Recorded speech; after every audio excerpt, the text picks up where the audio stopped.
The whole truth and nothing but the truth, as assured by my advisers, so help me God. Can I start by saying to the committee, with the greatest of respect, who are you? I haven't heard of any of you, apart from Harriet Chairman, just because she's a woman. I've been on Havagant News for you, for God's sake. I am taking this hearing very seriously, so much so I've even brushed my hair. The only person who disagrees with me is Dominic Cummings, and he has many reasons to lie. Unlike me, who lies for no reason. Would we really have invited the official photographer along if we thought we were doing anything wrong? Do you think we are that stupid and brazen? Yes, I am the guy who rode around in a lying bus. You say it should have been obvious, but, what does obvious mean? For a lot of people, it's obvious that I'm awful, but people keep voting for me and marrying me, so, riddle me that. People in number 10 were making an effort to socially distance. That's why we drank champagne, You don't have to pour it, you can just shake it up and spray it.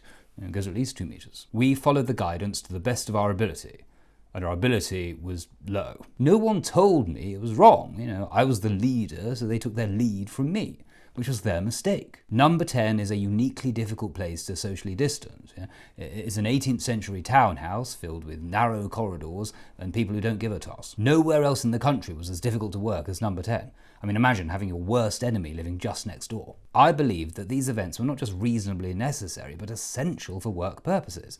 I don't know about you, but if I don't attend at least one leaving do per week, well, my efficiency rate just goes right down. I was not partying during lockdown, I was thanking staff who happened to be having a party at the time. It's very different. No, I'm not angry, you're angry. Right, time to lead a great rebellion against Rishi. No, 29 votes is quite a lot. It's more than I get in a by-election these days anyway. Stop calling it a party. I never called it a party.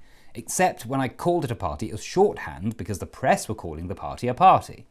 Is that clear? I won't use the names of any of the officials involved. Jack, Mary, Eric, Graham and Jenny are just some of the names I won't use. We all remember the guidance that I gave very clearly. Hands, face, space. Brackets, wherever possible. Footnote, if you can be bothered.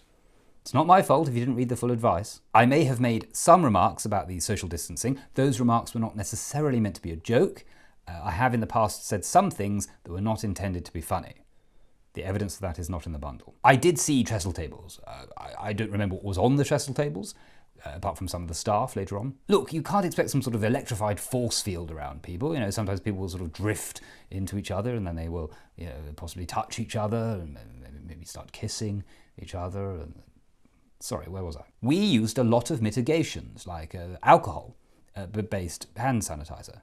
I think we used the cheap Prosecco for that. We didn't touch each other's pens. That might be a typo. I thought I was working because I was at my desk, and thanking people is very much my job.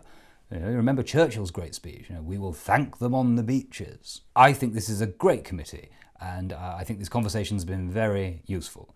Unless you find me guilty, in which case I reserve the right to call you a kangaroo court on a witch hunt. What would a kangaroo witch look like? Focus, Boris. I think the main thing we've learned today is that I'm really good at leaving do's.